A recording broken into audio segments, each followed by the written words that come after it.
If you're a regular listener of the Vincast, Australia's premier wine podcast, no doubt you're a lover of authentic Australian wine. And the one-stop shop for authentic Australian wine made in small volumes in very sustainable ways is Different Drop, a proud supporter of the Vincast. Different Drop specialises in wines made by some of the most exciting winemakers in Australia, from all the different regions, from a number of different grape varieties, in lots of different styles as well. And you can find a huge range of wines made in generally small volumes, so they can be a bit harder to find. And you can put together your own little mixed pack if you want to, or pick one of the ones that the guys at Different Drop have actually put together for you. If you place an order, usually you'll get the wine in only a few days. So it's a fantastic way to support the Vincast, support the guests of the Vincast as well. So if you go to differentdrop.com/intrepidwino, you'll find a secret section where many of the guests of the podcast have their wines available. And make sure to put in that special code INTREPIDWINO at purchase to get a 10% discount from the guys at Different Drop. So thank you very much for your support of this podcast and for your support of great Australian wine.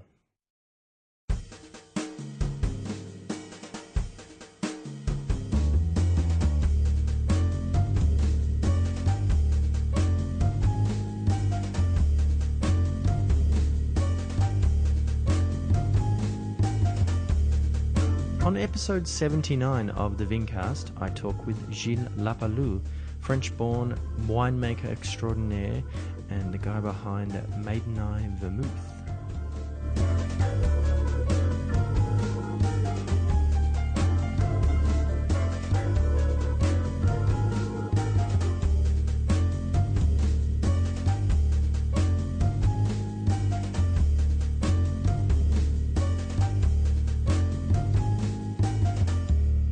Hello there, Vincasters, and welcome to another episode of the Vincast. My name is James Garesbrook, otherwise known as the Intrepid Wino, and it has been fantastic to have so much support for the last few episodes of the podcast.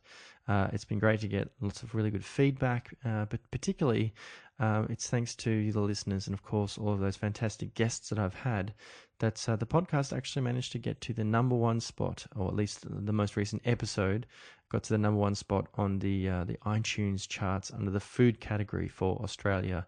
Very humbled and honoured, and I really do appreciate everyone getting involved and listening into the many different wine chats that I have on the podcast. Of course, I love to get as much feedback as possible. Please get in contact with me. You can email me at thevincast@gmail.com if you'd like to actually make some suggestions about the show. If you'd like to recommend a guest that you'd like to hear about, please do get in contact with me. You can reach me on Twitter, Instagram, Facebook, numerous different ways.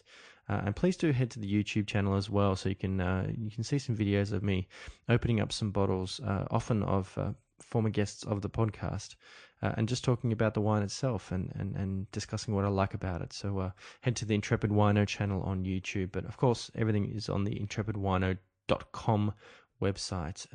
But as always, great to have you on board. For this week's episode, I chatted with someone who I've wanted to have on for quite a while. And if anyone involved in the wine business, particularly here in Melbourne, knows, he is very much a raconteur, a man about town. His name is Gilles Lapalus, originally from the Burgundy region of France. He has lived in Australia for a number of years, and until recently was the winemaker at Sutton Grange, here just outside of Melbourne, but also got involved a number of years ago with the Maidenii Vermouth brand, one of the most exciting Australian brands you can find. So it was fascinating to hear his background. He's really had an amazing background in his experience with wine is unrivaled in my opinion, and I hope you enjoy our chat. Please stick around until the end of the episode so you can find out how to get in contact with both Gilles and myself. But until then, I'll see you on the other side. Gilles, thank you for coming to be on the Vincast in the lead up to the 2016 vintage. I appreciate you making some time. Thanks, James. My pleasure. And if you could Tell me, if you could tell me, if you can remember the first time that wine became something a little bit more important to you, that you kind of thought of it in a new and different way. Well, when people ask me that, the first answer is I'm probably born in a barrel because my family was involved in wine, both sides of the family. My father was a wine merchant. My grandfather was a wine merchant. And on my mother's side, they were wine producers. They had vineyards. So I think I've smelt wine prior to come out, probably. So is that a little bit like Obelix? Because wasn't Obelix dropped into the barrel of the magic potion probably as a baby? A little bit, except I'm less big than that. Yeah, but you're always so strong. You're strong forever. That's right. So yeah, that started relatively early and probably on a sort of unconscious manner because wine was always around. Was talk at the table always about wine, not necessarily analyzing the wine, but about wine business and stuff like this. So it's always been around. And when I did my studying, at one stage I was not going. I did some study in in computing and accounting. Would you believe? And then I went back to the wine to study briefly in Dijon, and then I started to work in different places. So that's really from the moment where I went back to university and then started to work. That was the direction. Yeah. But your family, obviously had involvement in wine. Yeah. That's right. And so when you were young, like what was it like, kind of growing up in that way, in that environment? Well, it was firstly the smell of wine was always around. Yeah. That's something that really stays. I'm talking, I will sound really old now, but I'm talking in the 70s. So it's quite a long, the wine industry has changed quite a bit since, and especially that all of that was in south of Burgundy. And which particular area? It's the town was Cluny, but it's in the Mâcon area. Okay. And that was really, my father was buying finished wine or unfinished wine, and then put it together and then selling it in bottles. So that was the main part of the business. It's what's called a négociant. Négociant, yeah, okay. That's right. My grandfather before that was a négociant, but was also what they called at the time a commissionnaire. Which means that he was buying the wine from the producer, finished or unfinished, and then sell it back directly to another négociant in Beaune or Dijon or whatever. Like an agent. Sort of agent, but he was buying the wine, not just getting the commission. So that was a different system at the time as well. So all of this is really a different era as well.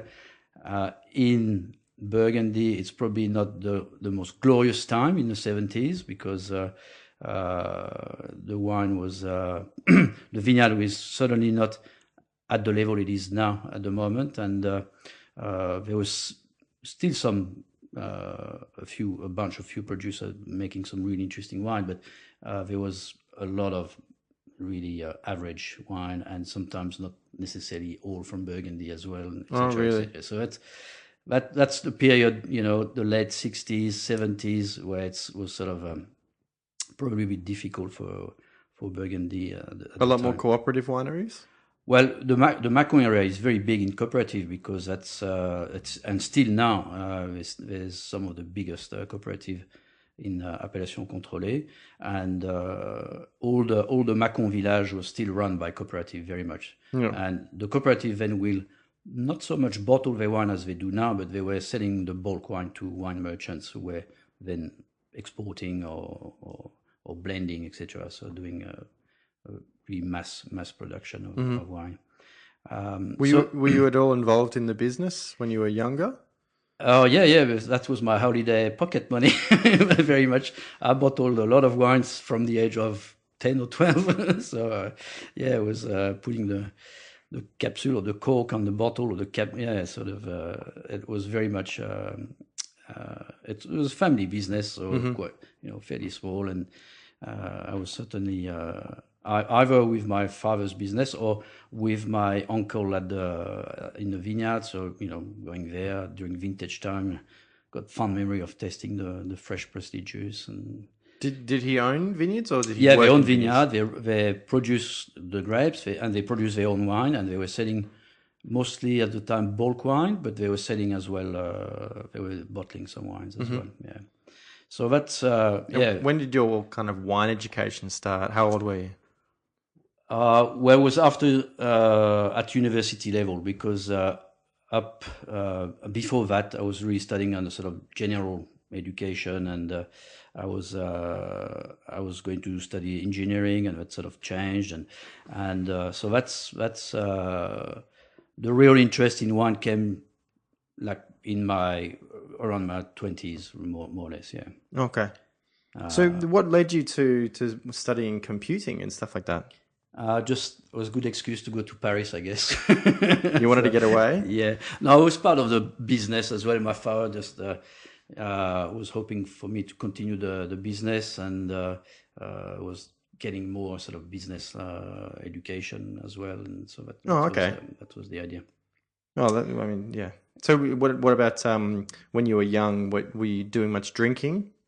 A lot of wine with water. Yes, Oh, okay. but that was the drink at home. We always mix a bit of wine in the water, vice versa.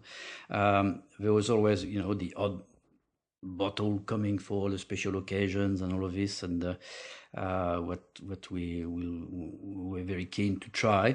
But yeah, again, really and I think you have to as well imagine that there was not the frenzy of wine writing and education and all of this that we have now. I think wine was very much just business, a business and a drink. Really. Yeah. And there wasn't so much glamour or prestige. Exactly. So it's especially in a little country town in Burgundy. Sure. But even in cities, I think I think that side of the show for the wine is really good for the trade, but it's really exploded in the last 20 years probably. Yeah.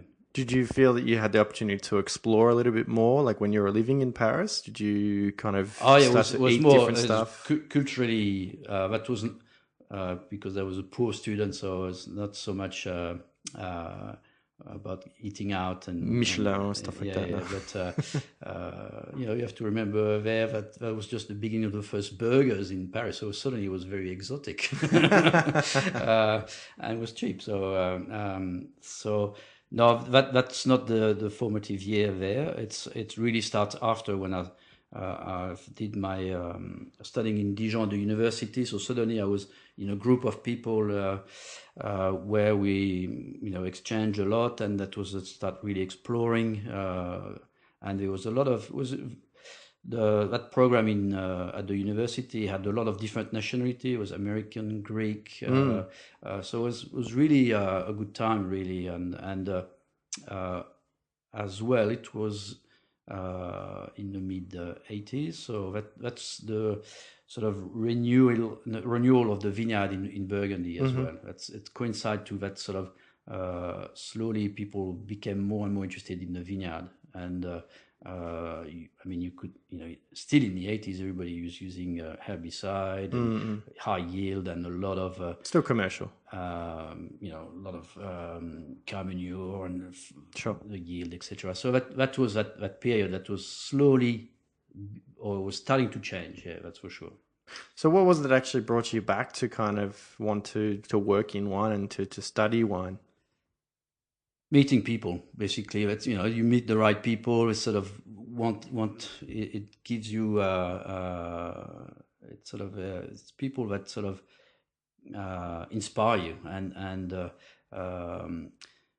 also it's a combination not only to produce the wine or to taste the wine, but it's wine is a culture, so it's what's going around it as well, which is very fascinating for me. So it's of course the finished product is important, but what's around it is as important for me.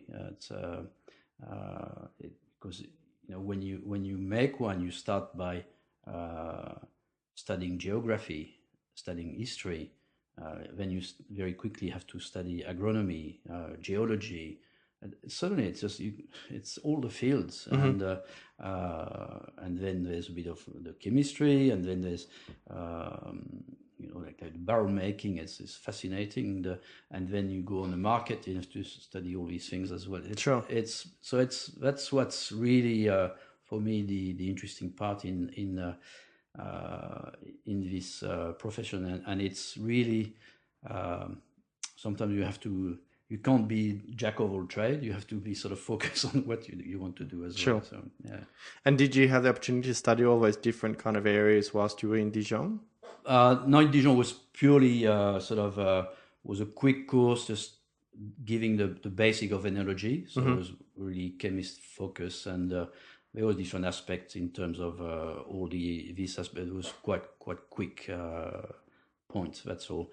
No, it started really after, because I did a lot of different. I traveled a lot, so I traveled to work in vineyard. I traveled to work in cellars. I worked for a wine magazine, wine fairs.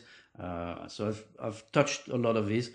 The one I didn't touch so much is the sale, because that's probably not my forte. But it's at the time, it's certainly something that didn't interest me, and yeah, it was more all the production area, and the vineyard aspect came a little bit later on, but initially it was just about the making and the promotion of it. Yeah. So tell me a little bit more about some of the places that you ended up, and was the idea to work and travel, to learn? Yeah. So my first vintage was properly where I worked for vintage was 1984. So dreadful vintage, very bad. Was in the Mâcon area, and I was at the cave cooperative, the Luni. So I was a really big structure, and was really just to sort of start to learn about the things, and during vintage, and it was always, obviously it's a lot of the things were new for me, so you learn a lot, and then from that I just moved on. The year after, I worked for a wine merchant in Nuit Saint-Georges, and then a small producer as well. So always different size, different structure, different scenarios as well.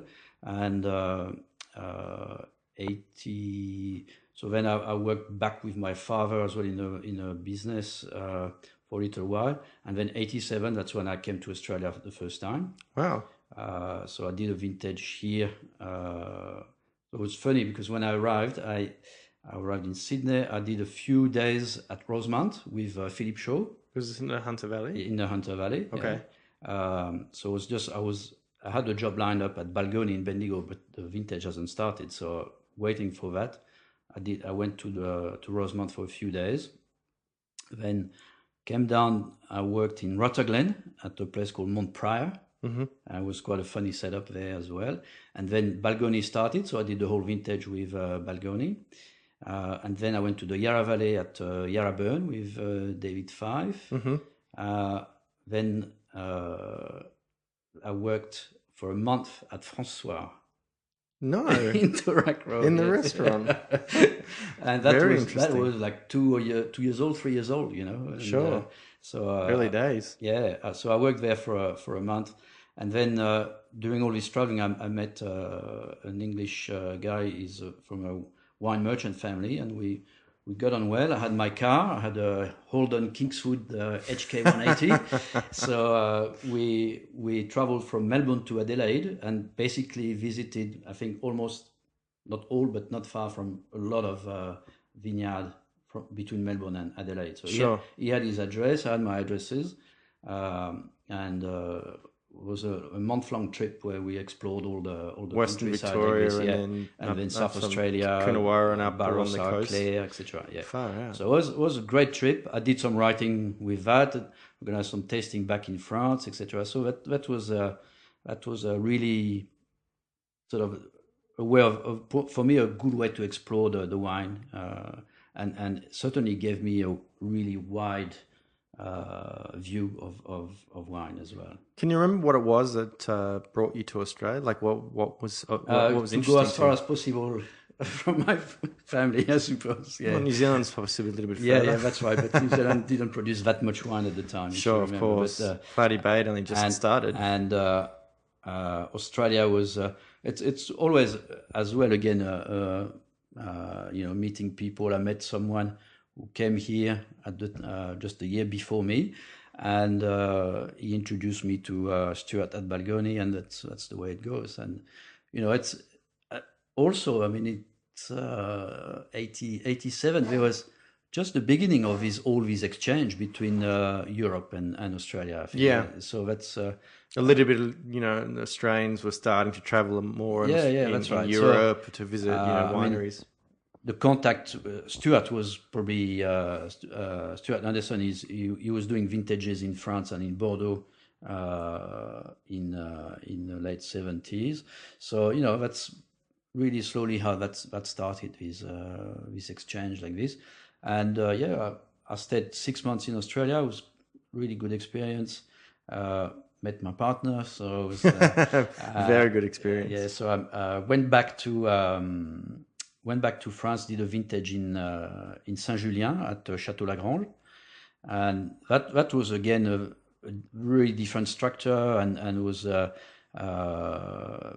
interesting because it was just been bought by Suntory. Sure. And they injected a lot of money, and so there was a lot of new things to explore. Did you have to learn Japanese? No, unfortunately, I didn't learn Japanese. I'd like to, but and they had a consultant called Émile Penaud, so it was fantastic as an experience to work with Émile Penaud suddenly. So he was coming to taste the wines, doing his commentary, and that you just learn quite a bit through that as well. So. Then from that, I did more wine journalism and wine events back in Burgundy. And then I took off to go to South America. I did 6 months in Chile, where that was another amazing experience, where I arrived and was more or less organized, but not so much. And then I arrived, and there was a French winemaker in the place I was going to called Los Vascos. It was 200 hectares. In the middle of nowhere, everybody was going around just on bicycle and horses. Which region was this? It's Colchagua. Colchagua, okay, yeah. So it's the village Perlilio, and the winemaker was leaving. He was going to Brazil. So vintage was just starting. He said, "Here you go. There's 20 people in the cellar. There's 200 hectares. That's yours." I hardly spoke any Spanish. So it was quite an experience. Well, don't worry, the Chileans don't speak much Spanish. And I mean, the thing at the time as well, you have to remember there was no mobile phone, no internet, and all these things as well. So it was a great experience. I really enjoyed Chile very much. And at the time as well, that place. This is the year where Lafite Rothschild came and did a joint venture with them. And they eventually bought the vineyard. So at the end of the 6 months, they asked me if I wanted to stay to work for them. So I said, well, my plan was more to travel. So it would have been a good experience to work for Lafite, but I kept traveling. So we moved on to that. Just went to California, and so you said we. With my partner. Okay. Yes. So she came. Did she come back to France with you? No, we met back in South America, and then we traveled like this. Yeah. And so that was a little episode in San Francisco where I could not get organized to work in vineyard, so I worked in a French restaurant in hospitality. Sure. So that was my sort of stint there, and then went back to Europe. Did more wine events, stuff like this. And then I went to Italy for a year. So I worked in Chianti with Maurizio Castelli, who is a consultant for a lot of different places, like Castellare, Castello di Volpaia, etc. So that was really, another really great experience where, you just touch on a lot of new things and experiments and great people. Yeah. So that time was quite sort of formative and decisive for me to sort of continue on that path. Many years ago, when I first started working in the wine industry, I was really interested in learning more about Australian wine, and so I decided to go and visit wineries out in the regions. And probably the best resource that I had available was the Australian Wine Companion. James Halliday has for many years chronicled the best of Australian wine each year in his guide, and it was fantastic to have the resource, particularly as he rates the winery, not just the wines. And so I would, try and visit what were the most recommended wineries for each region, and it was a great way to be able to taste lots of different things and kind of get test the barometer for what was of quality. Now, since then, the Wine Companion has evolved into so much more. There's actually a regular wine publication that comes out with articles and tastings, lots of information about what's going on in the world of wine, and also the amazing resource that is available digitally on the Wine Companion website. Now, as a special treat for supporters of this podcast, anyone who goes to the Wine Companion website and puts in the code Intrepid30 at purchase will get a 30% discount on any subscription package, which is a fantastic discount, and it's a really, really great offer and a good way also to support fantastic wine communication like Wine Companion. And I hope you will agree this podcast. So thank you very much for your support.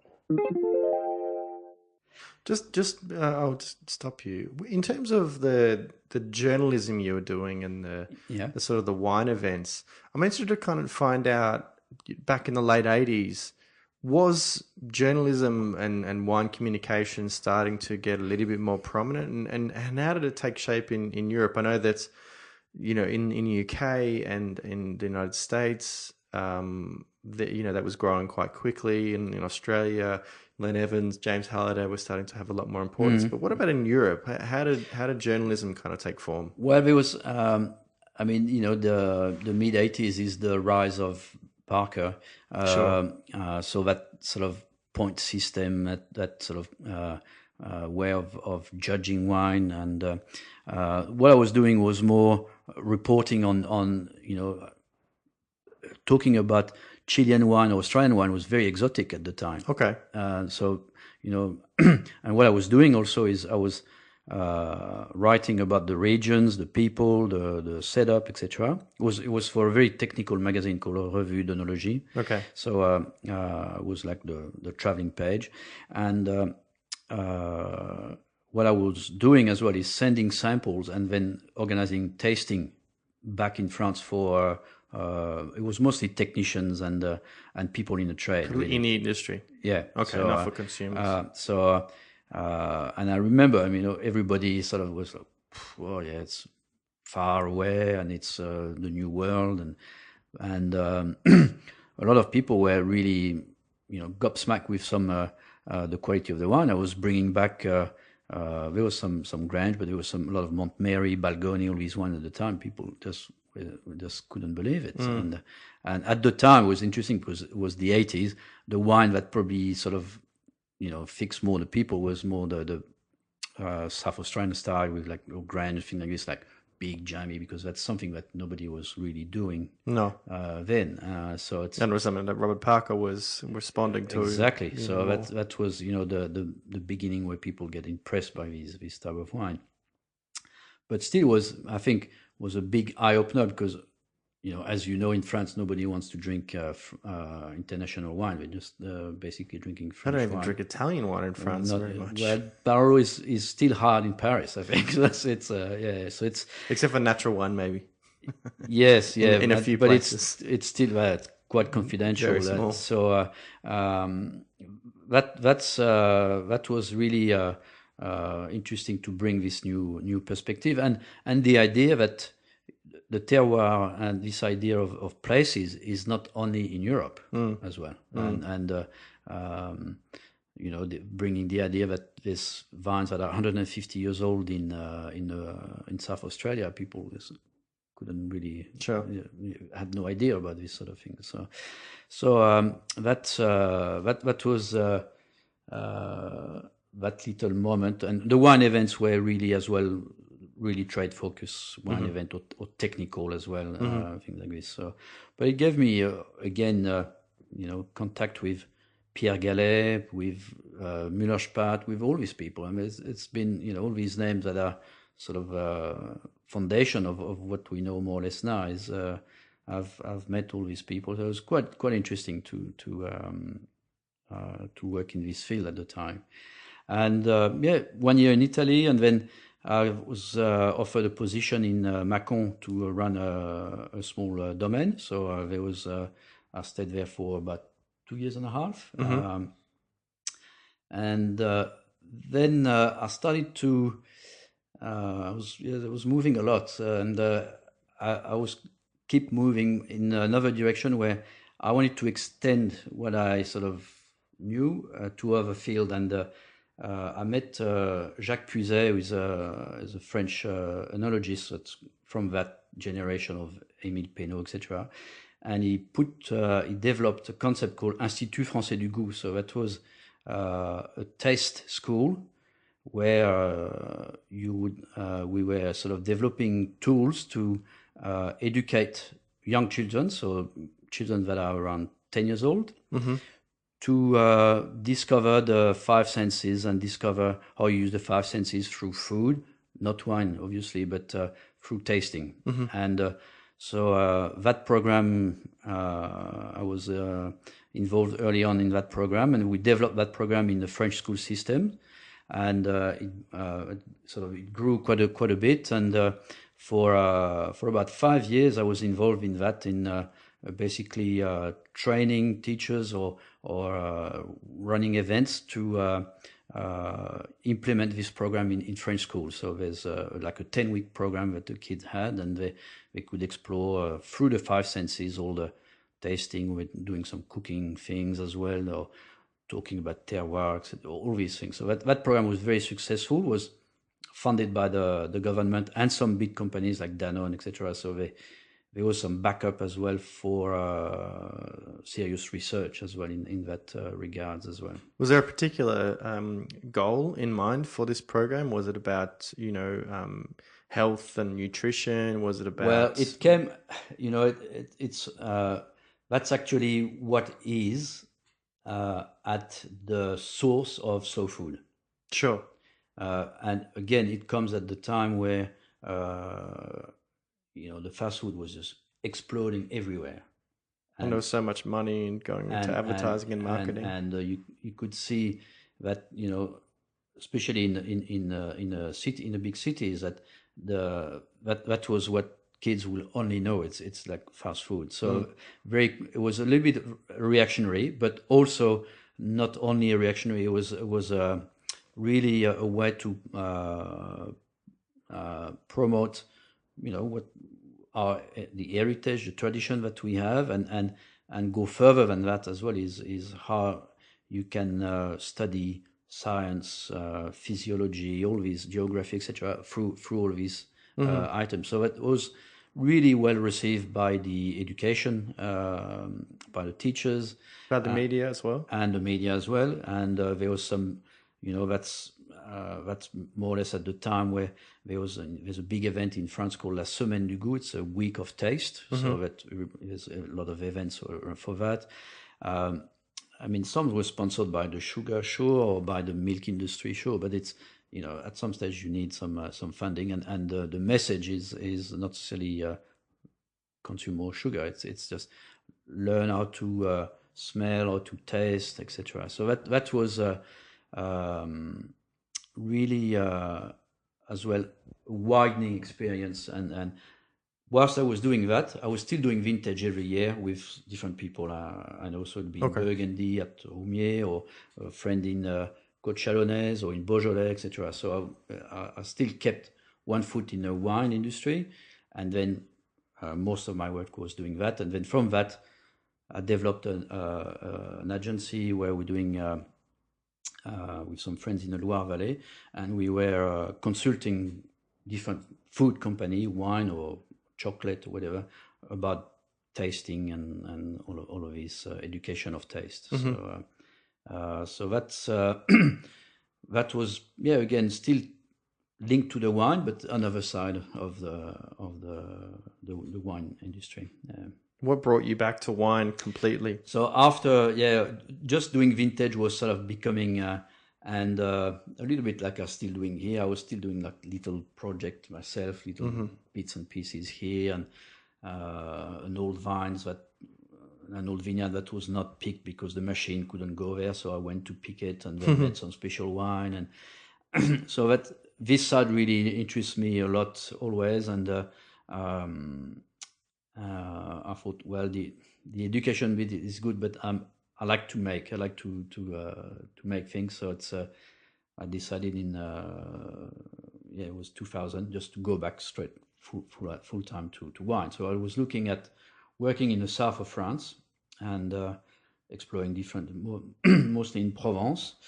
And one Christmas we came here to Australia to visit the family, and Stuart showed me this vineyard where he was consulting, and it was called Sutton Grange. It's still called Sutton Grange, and they were looking for a winemaker. So I said, well, we just had a young girl, that she was 5, and we decided, well, rather than going to Provence, we're going to the south of the globe this time. So we moved to Australia in 2001. Okay. To start Sutton Grange. Had you been visiting Australia very much? Yeah, pretty much. Yeah, like not every year, but every 2 or 3 years. Yeah. So it must have been nice, for your partner to be back, more permanently close to family. So and we spent, about a lot of traveling in different parts of the world. But we were for the last maybe 10 years. We were based in Burgundy. And then now just moving to Australia was feeling right. So arrived in 2001 here, and February there was a slab and a roof, and then some grapes nearly ready. And in March I was making wine in Sutton Grange. And you made some pretty profound changes to Sutton Grange. There was no change to make because there was nothing before. So it was Stuart was doing he did the first vintage. There was a little bit of grapes in 2000, but there was no winery. It was made in another place. Okay. And when I arrived, they were building the winery, and as I said, it was just a slab and a roof. Yeah. And I would just arrive in time to make some changes that was needed, and then just created the label, created everything. Sure. So there was that was a really good experience as well, because as much as I was discovering as well the new place and a place where there was no vineyard before. But I had a really good mentor with Stuart who knew the region very well, so that was really important that he was here. And then from that just developed the style, and very quickly introduced the biodynamic. So around 2001, in 2002, the whole estate, the whole vineyard was in biodynamic. And just it grew up from there. Yeah. So what sort of philosophy did you kind of bring to the Sutton Grange wines?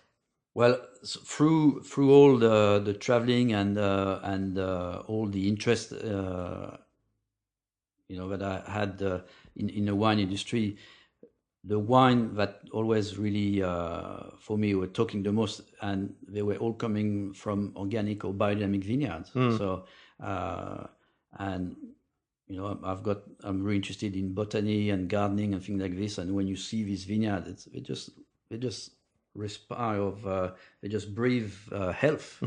And so it's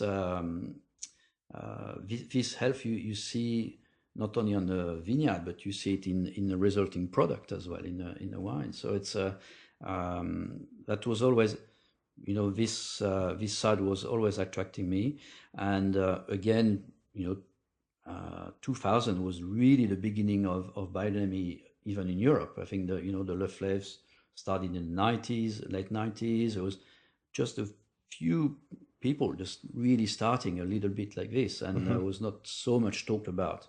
And certainly in Australia, there was Podolinsky but not so much with vineyard. And I tried to approach him, but it was difficult. So then I approached Castagna, who was most helpful, and he sort of launched me in the right direction. So it was really at the beginning. You had to sort of find your way, and it was exciting time. Yeah. And as far as some of the grape varieties that we're working with, and some of the styles of wines you started to introduce a little bit later on, I think it was very much at a real time period where a lot was changing. This was new energy. So, for example, working with non-traditional varieties like Italian varieties like Fiano, that kind of thing, or when you started to introduce, the méthode ancestrale, the pet nut wines. This was quite an interesting period. It goes back really back from the beginning as well. It's 2001.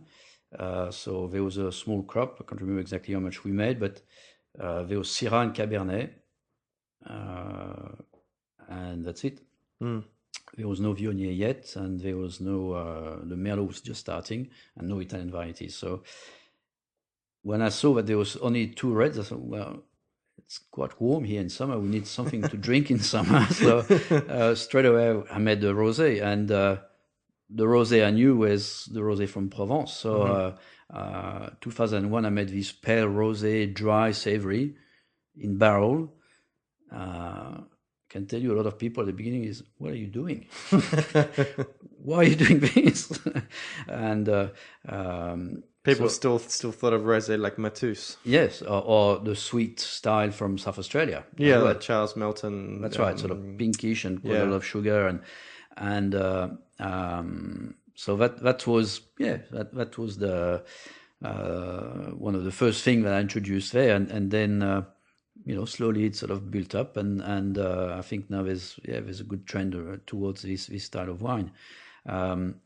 Then 2002 was a cold year, and we picked quite late, so that was good to make sort of more savory wines.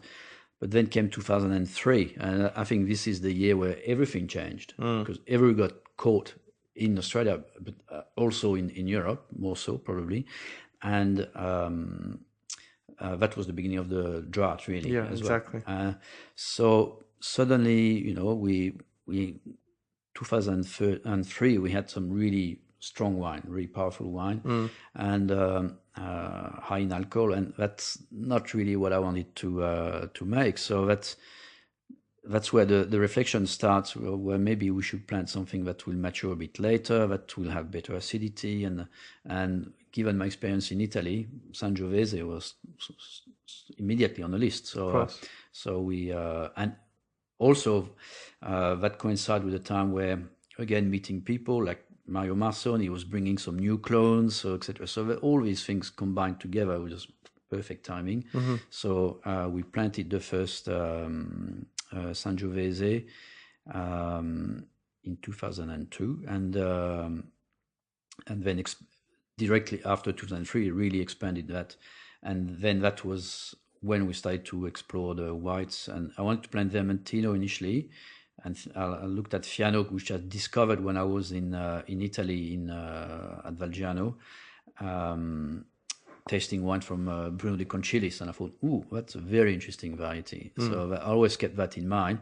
And then when I saw that the Chalmers were bringing the Fiano, perfect. So we just planted that, and it's such a beautiful variety. I mean, it's I think it's suited to the place. Good level of acid. It's a wine you can work as well. It's very, very interesting variety, very exciting variety. Yeah. Were you still making any wines in Europe during this period of time? I went back to Italy in 2006 to work with the Concillis to make Fiano and Aglianico. And that's it. So I went back last year, in 2015, and I just realized that it was the first time that I made one in France in 16 years. Yeah, so it was good to go back and reconnect with the place. Yeah, it was very, very good.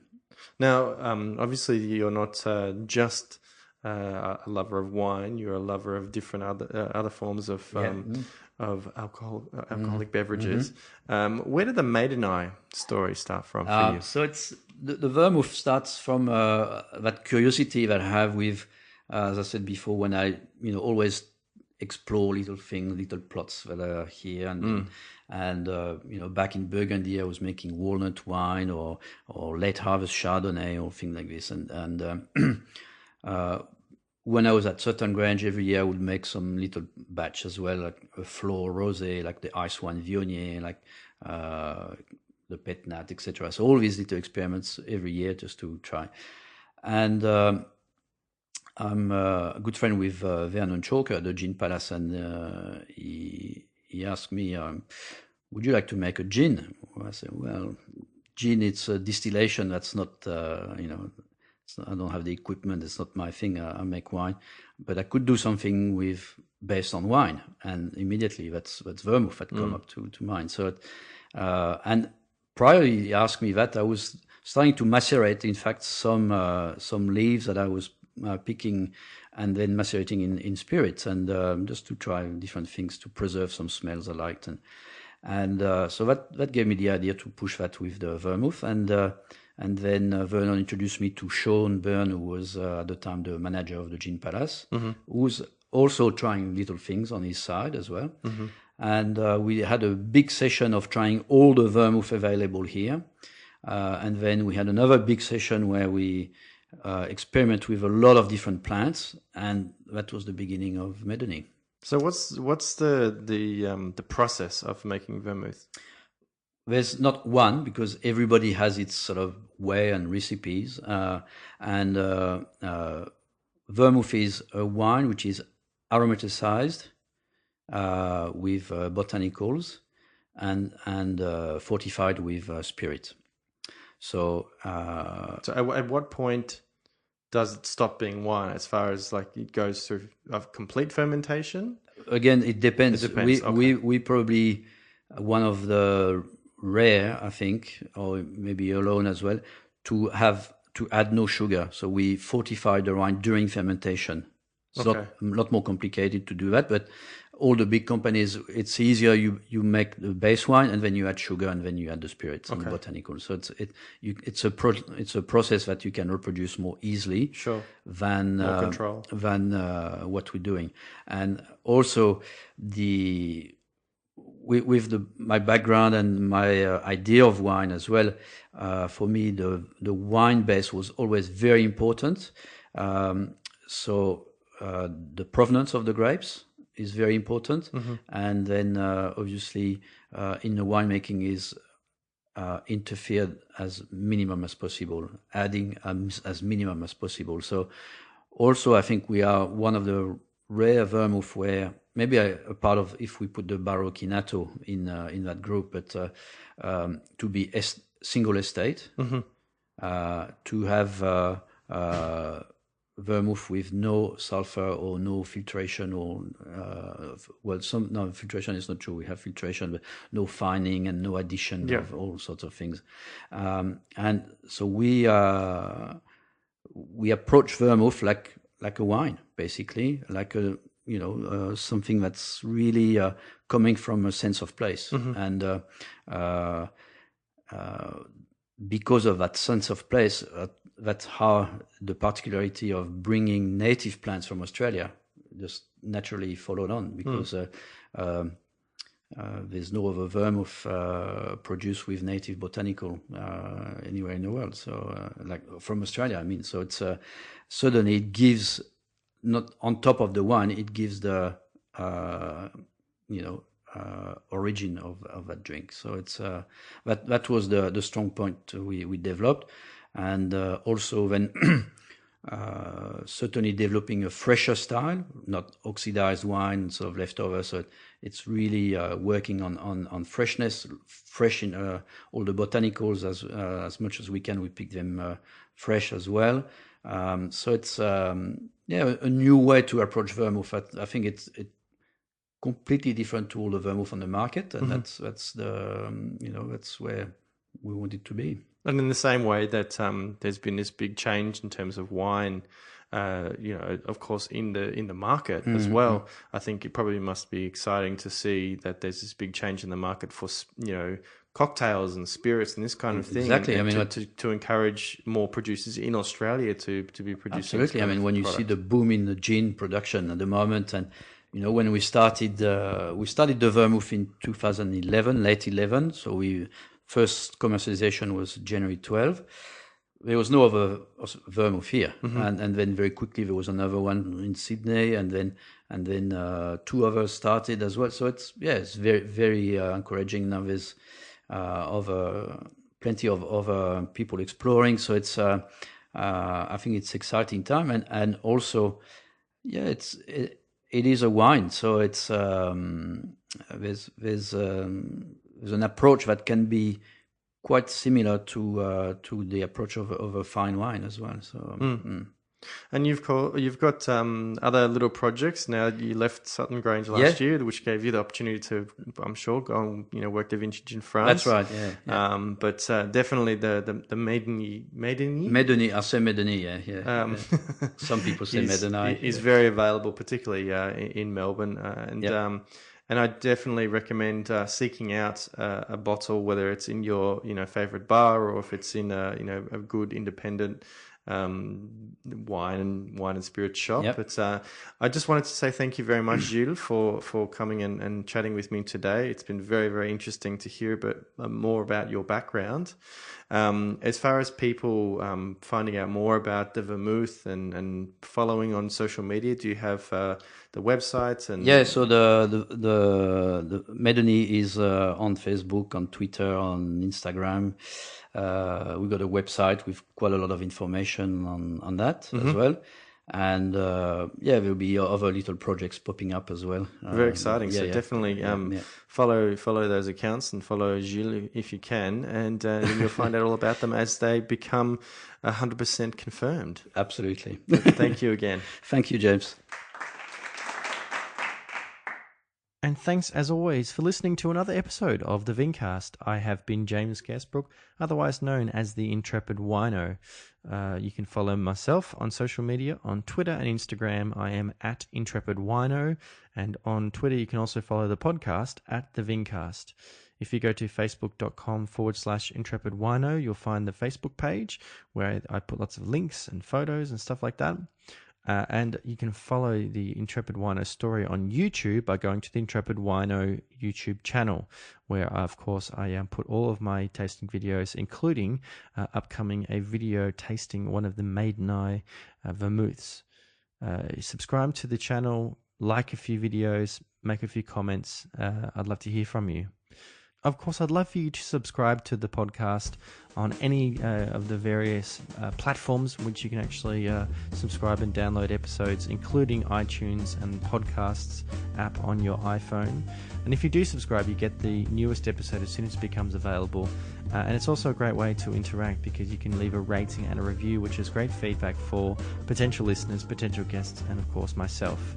All that information is available at intrepidwino.com, as well as ways you can get in contact with myself, and links to all of my guests' websites and supporters as well. It's been great to have you on board for another episode. Look forward to having you on future episodes as well. But until then, bye.